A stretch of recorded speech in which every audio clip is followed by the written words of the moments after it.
प्यारे बच्चों, हम लोग 12th क्लास हिस्ट्री का सेकंड लेसन राजा, किसान और नगर सीख रहे हैं। पहली वीडियो में हम लोगों ने बहुत कुछ सीखा हुआ है। ये इस पार्ट की दूसरी वीडियो है। इसे हम आगे सीखने का प्रयास करेंगे। तो चलिए शुरू करते हैं। अगला क्वेश्चन है कि मौर्य साम्राज्य कितना महत्वपूर्ण था। यानी जिस मौर्य साम्राज्य के बारे में हमने पीछे पढ़ा था कि मौर्य साम्राज्य की स्थापना चंद्रगुप्त मौर्य ने की थी 321 ईसा पूर्व। उसके बाद जो उसके पौत्र थे अशोक, उन्होंने अपने साम्राज्य का खूब विस्तार किया। ये सारा हमने पहले वीडियो में सीखा हुआ है। अब इसको आगे देखते कि मौर्य साम्राज्य जो था ये कितना महत्वपूर्ण था।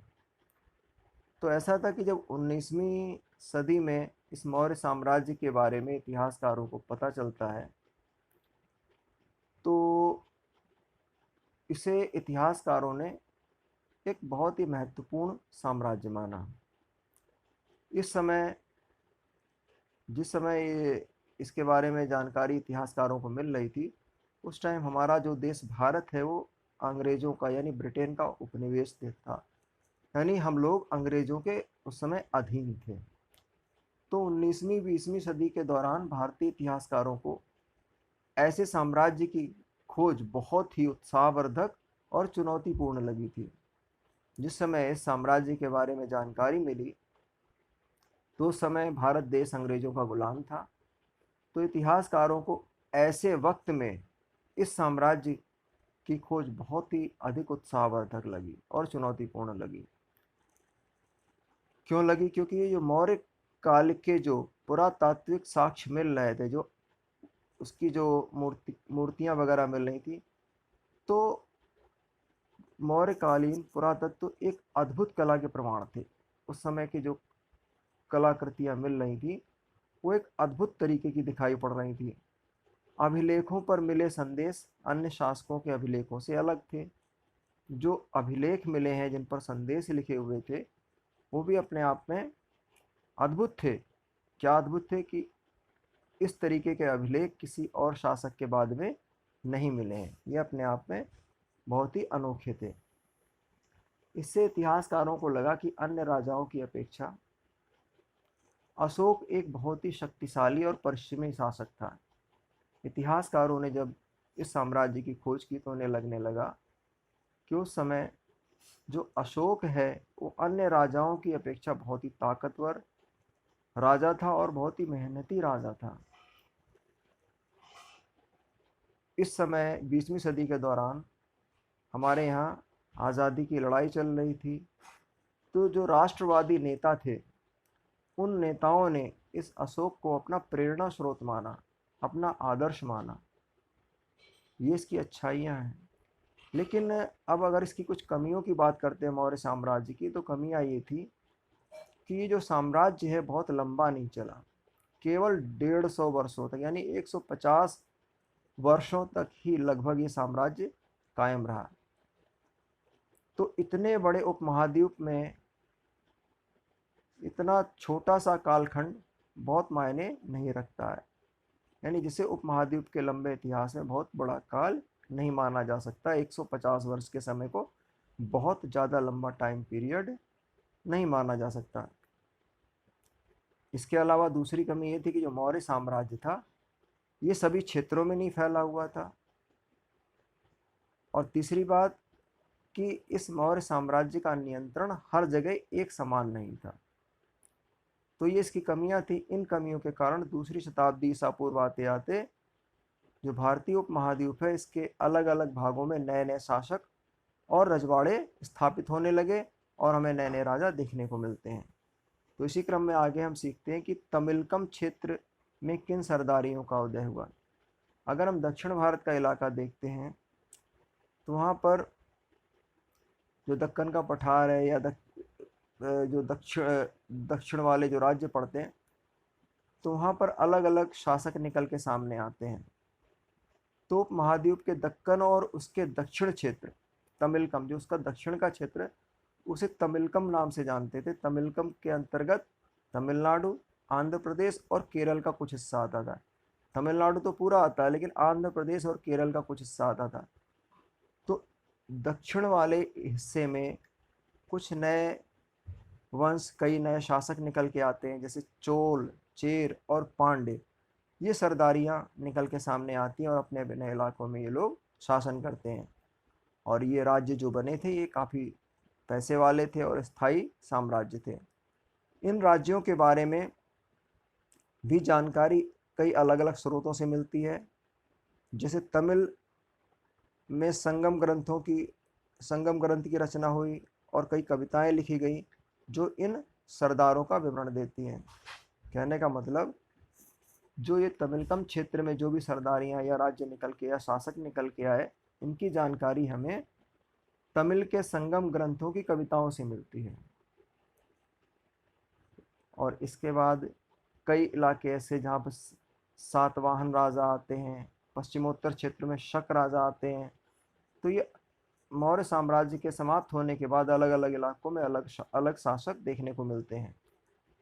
अब हम इसके आगे सीखते हैं कि राजा अपने आप को देवी देवताओं के साथ जोड़ना क्यों पसंद करते थे।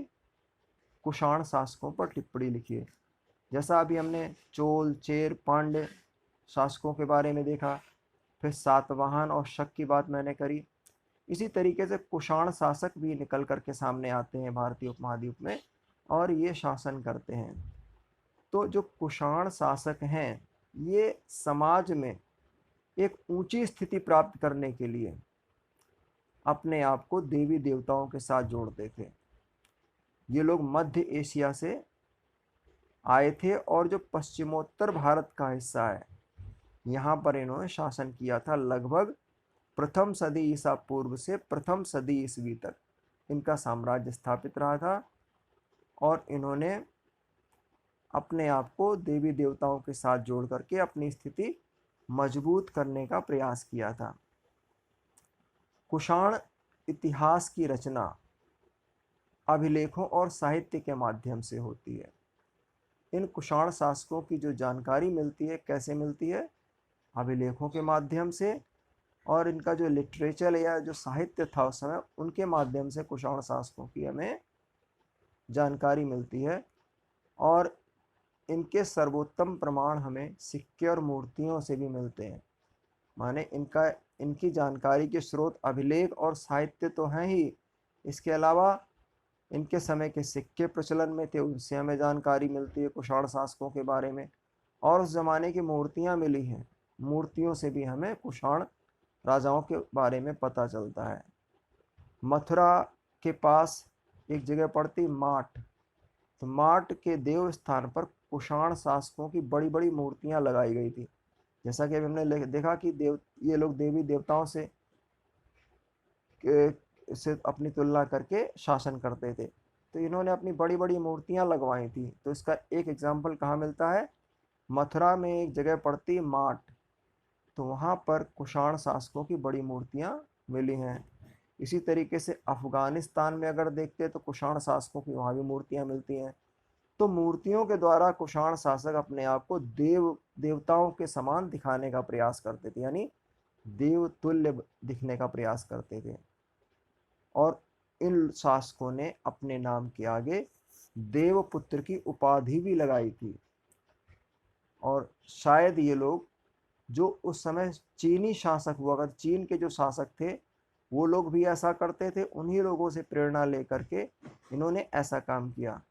चीनी शासक भी अपने आप को स्वर्ग पुत्र कह के बुलाते थे, तो इन्होंने अपने आप को देवपुत्र कहना शुरू किया।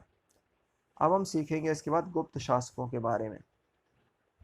मतलब मौर्य साम्राज्य के बाद चोल, चेर, पांड्य, सातवाहन, शक और कुषाण, ये हमने सीख लिया। अब देखते हैं गुप्त शासक। यहाँ पर चौथी शताब्दी आते आते गुप्त साम्राज्य जैसे कई बड़े बड़े साम्राज्य निकल करके सामने आते हैं। इनमें गुप्त साम्राज्य सबसे बड़ा साम्राज्य था उस समय। तो ये जो साम्राज्य थे, इनमें से कई सारे साम्राज्य ऐसे थे जो सामंतों पर आश्रित थे। सामंत मतलब जो अमीर लोग होते थे, उन अमीरों के द्वारा ये साम्राज्य स्थापित किए जाते थे। वे अपना निर्वाह स्थानीय संसाधनों तथा भूमि पर नियंत्रण द्वारा करते थे। ये लोग अपना जीवन यापन जो आसपास के जो भी संसाधन थे उनके द्वारा करते थे, या जमीन पर उनका आसपास की जमीन पर नियंत्रण होता था। जो ये सामंत थे वो राजाओं का आदर करते थे और उनकी समय समय पर सैनिकों के द्वारा सहायता भी करते थे, यानी सैनिक सहायता भी करते थे। और जो सामंत ज्यादा ताकतवर हो जाते थे वो राजा बन जाया करते थे, और जो राजा कमजोर हो जाते थे वो राजा शासकों के अधीन हो जाया करते थे। यानी एक बार राजा बन गया वो हमेशा के लिए बन गया। जो ताकतवर है वो राजा बन जाता था, जो राजा कमजोर हो जाता था वो दूसरे राजा के अधीन हो जाता था। तो इन गुप्त शासकों का जो इतिहास है उसका हमें पता साहित्य, सिक्कों और अभिलेखों के द्वारा पता चलता है। यानी गुप्त शासकों के बारे में जानकारी हमें इनके साहित्य, सिक्कों और अभिलेखों से मिलती है। कई कवियों द्वारा प्रशस्तियां लिखी गई, प्रशस्तियां मतलब प्रशंसा में लिखी गई बातें। तो कई कवियों ने इनके बारे में प्रशंसा में प्रशस्तियां लिखी हैं जिससे हमें राजाओं के बारे में पता चलता है। इसी तरह की एक प्रशस्ति है जिसे इलाहाबाद स्तंभ अभिलेख के नाम से जाना जाता है और इसे प्रयाग प्रशस्ति कहते हैं। क्या कहते हैं? प्रयाग प्रशस्ति। इस प्रयाग प्रशस्ति की रचना हरिशेन कवि ने की थी। किसने की थी? हरिशेन कवि ने, जो कि सबसे शक्तिशाली सम्राट समुद्रगुप्त के राजकवि थे। ये जो हरिशेन थे ये चंद्रगुप्त नहीं सॉरी जो समुद्रगुप्त शासक थे उन समुद्रगुप्त के शासन काल में इनके दरबार के राजकवि हुआ करते थे। इन्होंने इस प्रयाग प्रशस्ति की रचना की थी और इन्होंने इस प्रयाग प्रशस्ति की रचना संस्कृत भाषा में की थी। अब हम आगे सीखेंगे आरंभिक राज्यों में जनता के बीच राजा की छवि किस प्रकार की थी।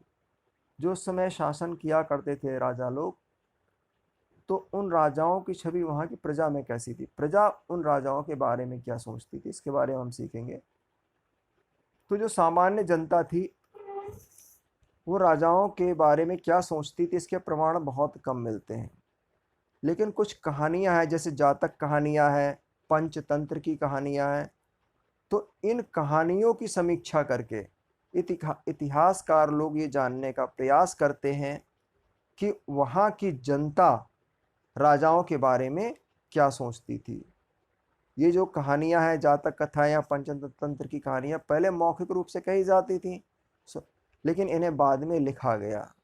जातक कथाएं पहली बार सहस्त्राब्दी ईसा पूर्व के मध्य पाली भाषा में लिखी गई। यानी जो पहली सहस्त्राब्दी चल रही थी उसके बीच के समय में सबसे पहले पाली भाषा में लिखी गई थी। ऐसी ही एक कहानी गंधतिंदु की कहानी है। तो गंधतिंदु कहानी का एक उन्होंने उदाहरण दिया है कि इसमें क्या होता है कि एक कुटिल राजा होता है जो अपनी प्रजा को बहुत दुखी रखता है। प्रजा उससे बहुत परेशान रहती है और इन लोगों में जो परेशान लोगों में रहने वाले लोग कौन कौन से थे? बुढ़े लोग थे, महिलाएं, पुरुष, किसान, पशुपालक, ग्रामीण, बालक, यहाँ तक कि जानवर भी शामिल थे। सभी लोग इस कुटिल राजा से दुखी थे। तो इस राजा ने एक बार क्या किया कि भेष बदल करके जनता के बीच में यानी प्रजा के बीच में जाता है और ये पता लगाने जाता है कि लोग उसके बारे में क्या सोचते हैं।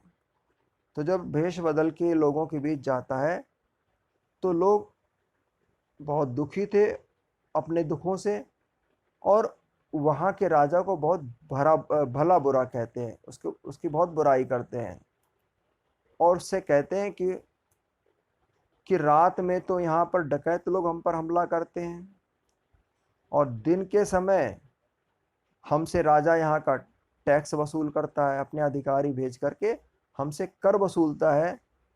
उनसे बचने के लिए लोग गांव छोड़कर जंगल में चले जाते हैं।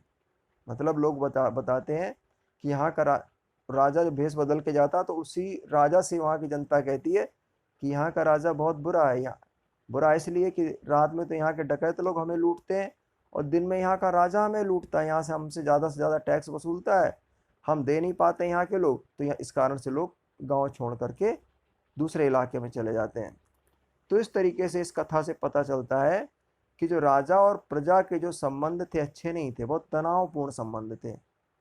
क्योंकि शासक जो था या जो राजा था अपने खजाने को भरने के लिए बड़े बड़े टैक्स लगाता था, जिससे किसान लोगों को बहुत दिक्कत होती थी। किसान लोग इस बढ़ती मांग को पूरा नहीं कर पाते थे और पूरा करने का प्रयास करते थे। इस कारण से उन लोगों ने अपनी फसलों की उपज को बढ़ाने का प्रयास करना शुरू किया, नए नए तरीके ढूंढने शुरू किए कि किस तरीके से हम अपने खेतों की पैदावार ज़्यादा करें। तो फिलहाल इस वीडियो में हम यहीं तक पाठ को सीखते हैं, नेक्स्ट वीडियो में हम लोग फिर आगे सीखेंगे। धन्यवाद।